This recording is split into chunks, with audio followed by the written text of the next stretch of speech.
Hey guys, it's Josie with Queen My Pawn, and I'm going to talk about one of the most famous games that Steinitz and generally anyone has ever played on the chessboard. This game revolutionized a lot in the chess world. Back then, before Steinitz, people would try to play in a romantic style where they would just attack, attack, attack, and even sacrifice things to attack. But without considering their position.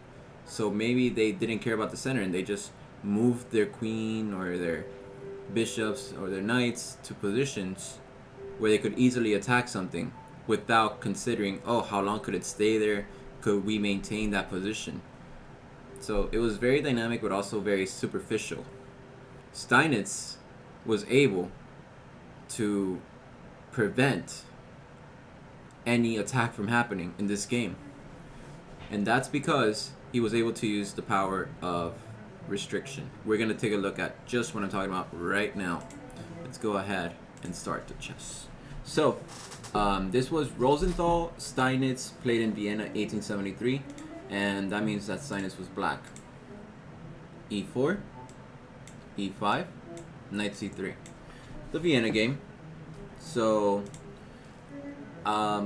Knight F6 is typically played here. Steinitz played Knight C6.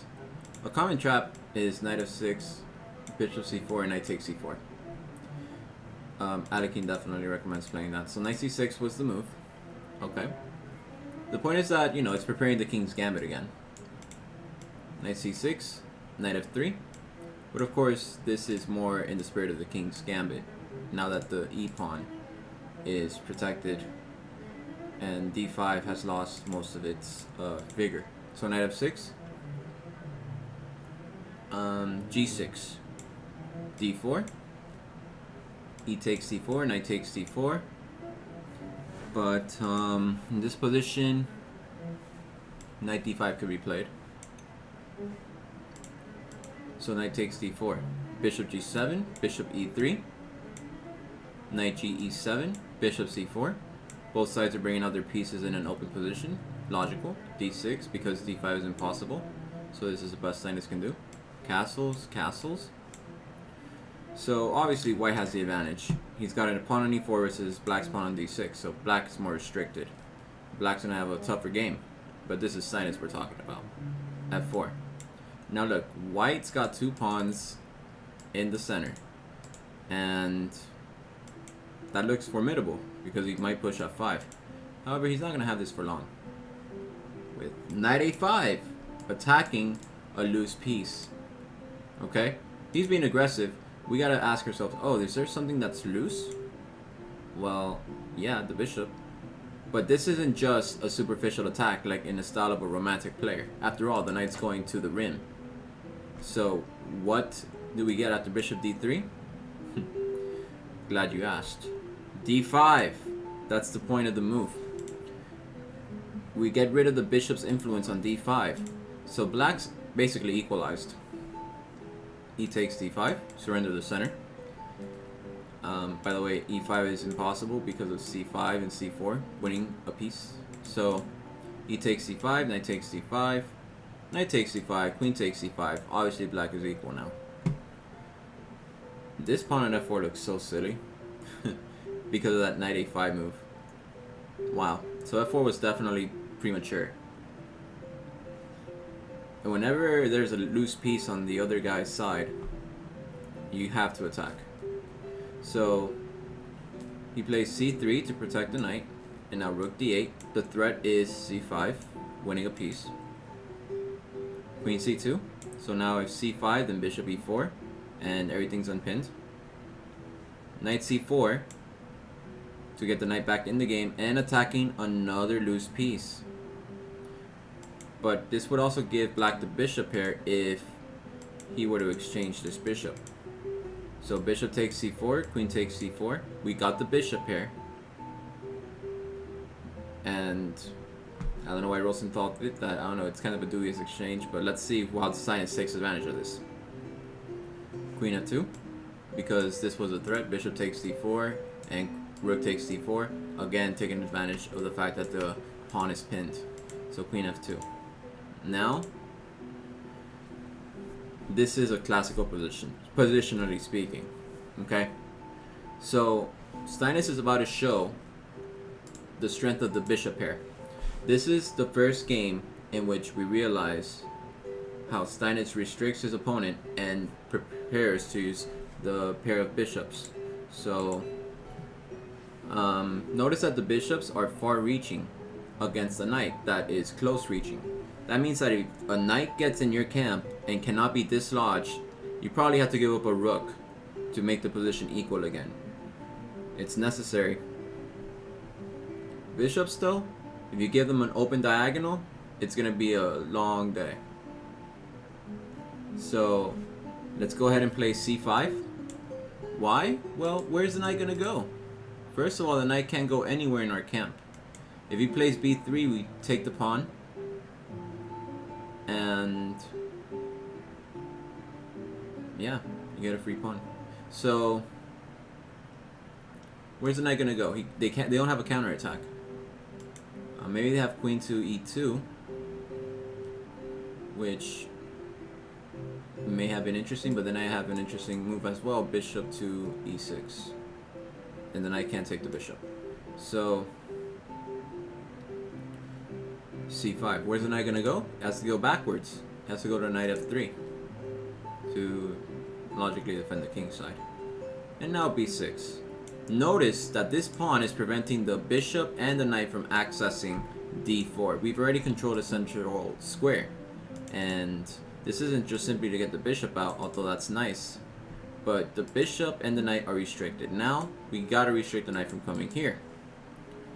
So knight e5, right? Logical. Queen e6, queen f3, bishop h6, rook fe1. And now, obviously, this knight does not belong here.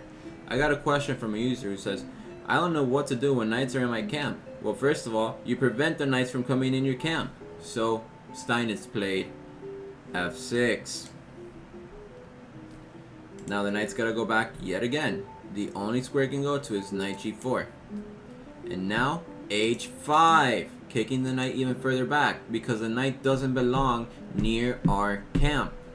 So, he plays knight f2, queen f7, getting out of the way of the bishop. Okay. Obviously, the bishop can't do discovered attack because you want a piece. So, now bishop b7 is coming.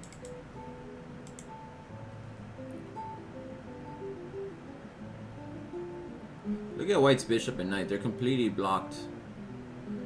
The bishop is useless because of this pawn. It's crazy.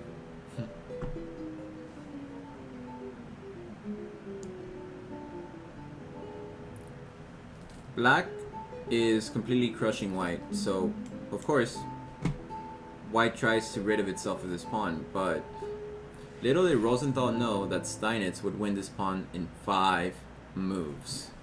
This is an interesting way. Try to see how he can win it in 5 moves. So try to pause the video for yourself and see how he can do 5 moves to win this pawn. This will be interesting. Alright, you can pause the video now. Here's how it was done. G5, obviously. Rook ad1. Bishop b7. Now look, the queen is under attack. Perhaps you cannot play bishop b7 here because the pawn takes g6, right? So g5 to prevent that, and now bishop b7. The queen goes to g3, rook to d5, and the pawn is attacked. Rook takes c5, queen takes c5, rook d1, so the pawn's lost. If queen h3, then g4, and checkmate, or you lose the pawn anyways. I think it's gonna be bad because you just keep decoying. Oh no, you could take the pawn now. So rook d1, queen takes f5, queen c7. A futile romantic attempt, like we said before. The queen is definitely attacking the bishop, but the bishop can simply move away, right? And do we have any other counterattack? Well, Not one that I see.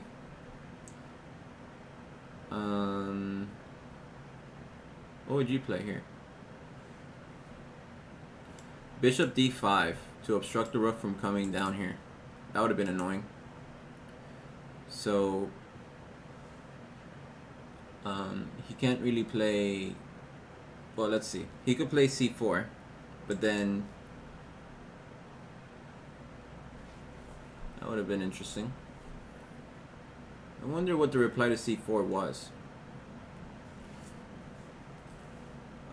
So in the game, b3 was played, then rook e8, and now c4, and now bishop f7. Right, that was the reply. So if rook to d7, there's not an adequate reply because of rook takes and then rook to e1 checkmate. So bishop c1, queen c2, and now this is pretty bad. Hold on, I think I skipped a move, sorry. After bishop f7, it was bishop c1, rook e2, rook f1, and now queen c2. And now that threatens to win terribly. So, because having a bishop here versus a rook is winning. And then queen g3, and then queen takes a2, and Rosenthal resigned. So Rosenthal resigned because he was like, oh my gosh, like I'm super restricted. This bishop, this knight are totally useless. It should be noted that even though these are useless, black's up 2 pawns and he's got the bishop here. There's no chance that white makes it out of this alive. So this is one way it could continue. Queen b8, king h7, queen g3, bishop g6, slowly but surely getting in the game. h4, g4, knight d3, queen takes b3, queen c7, and then queen takes d3. So that's what you have to do when there are knights in your camp. You have to get rid of them, push them out with pawns. They don't belong in your camp. And bishops, you gotta push their pawns forward so that they are restricted and they don't take control of key squares or diagonals. That's all I have to say about the game.